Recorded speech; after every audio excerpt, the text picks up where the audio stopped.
Today we are going to talk about Rafael Nadal from Spain, possibly one of the greatest athletes of all time. If you like my video, please press the like button as well as subscribe to my channel and press the bell icon so that you can get notification of all the future videos. So what is so special about Rafael Nadal?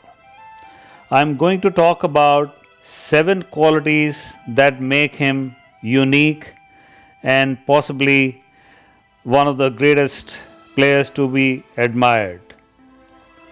The first quality of Nadal is obviously what he has achieved in the sport. He has won 19 Grand Slam titles, one short of Roger Federer's 20. He has won 35 ATP Masters 1000 titles, 20 ATP 500 titles. He's won Olympic gold in 2008. He has held number 1 ranking for 209 weeks, including year-end number 1 for 5 years. He has won French Open for a record 12 times, which is again something which nobody can possibly ever match. He is the second player after Andre Agassi to achieve career Golden Slam.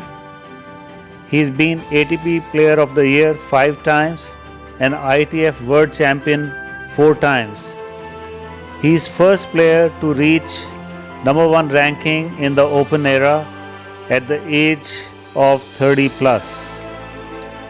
So friends, if these achievements do not take your breath away, you will appreciate that possibly nothing else will. In terms of the second quality that Nadal has is that he has achieved all these accolades at a time when they have the greatest rivalry in the tennis world with Roger Federer and Novak Djokovic.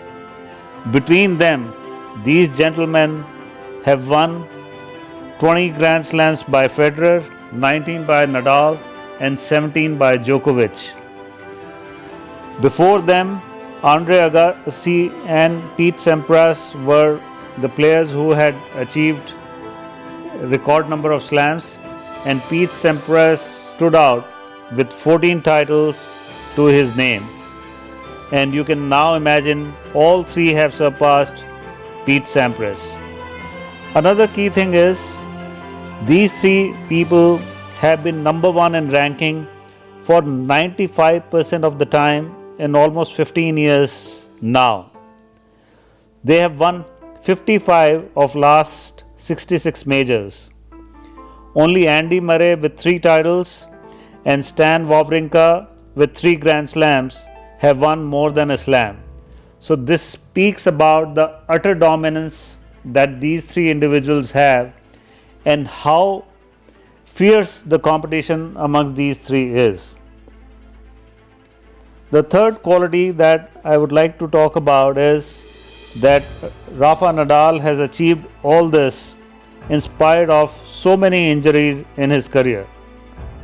He had first major injury in 2004 when he missed most of the clay court season. In 2010, he had tendinitis in his left shoulder. In 2012, he had to withdraw from Olympics because of tendinitis in his knee. In 2014, he was suffering from appendicitis and underwent surgery for the same. In 2016, he had wrist injury. In 2018, he had abdominal injury.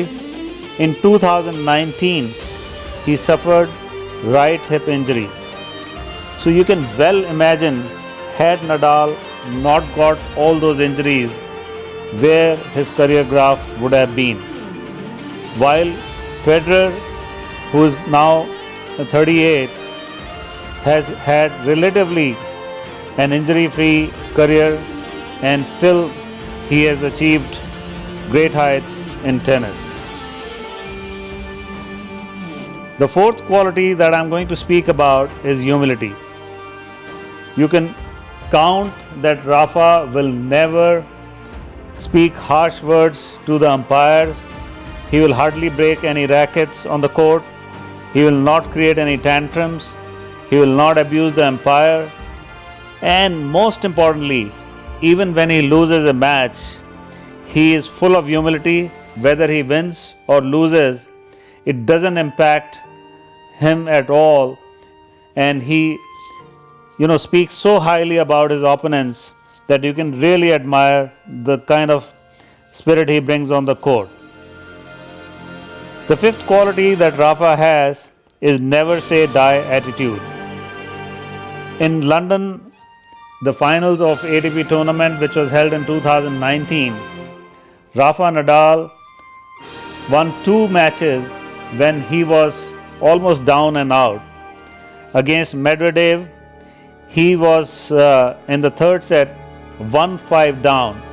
And can you imagine somebody who comes back and wins the match even from 1-5 in the third set? So that's the kind of attitude Nadal has. As long as he's in the court, you can well be assured that he will give his more than 100% till the last point. The sixth quality Nadal has is he is a fantastic team player.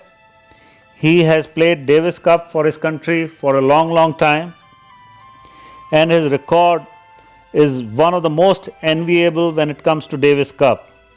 He has won 5 Davis Cup titles for Spain, and he has a 29-1 record in Davis Cup. In 2019, ATP Cup was introduced, and even in that, Nadal won all his matches and took his team to the final, and eventually he lost to Djokovic and Serbia won the final. But he is a fantastic team player, always willing to give the best for his country. And the last but not the least, the seventh quality Nadal has is no excuses. Nadal does not believe in giving excuses. He believes in giving his best, and that is what again sets him apart from most of the athletes who are playing on the circuit. He lost Australian Open to Dominic Thiem in the quarterfinals, and what was interesting is he lost 3 tie-break sets, which possibly may be the only time in his life that he lost all 3 tie-breakers in a Grand Slam tournament. But even then, he had no excuses. He didn't blame anyone, and he went on to congratulate Thiem. And I'm sure he went back and would have discussed with his coach what are the things he needs to improve so that he doesn't lose those kind of tie breaks again, because he's so focused, so dedicated, so determined. It's very rare to find Nadal choking on important points and not being able to win them. So these are the qualities that make Nadal one of the greatest athletes of all time, and I am sure you will agree with me that if you want to excel in anything, whether it is your life, whether it is your career, business or sports, he is one person you can all take so many good qualities and inspiration from and do well in your life as well. So thank you so much for watching my video, and like I said, if you like my video, do like it and press the like button, as well as subscribe to the same and share it with your friends and family. Thank you so much for listening to me. Have a wonderful day. Thank you.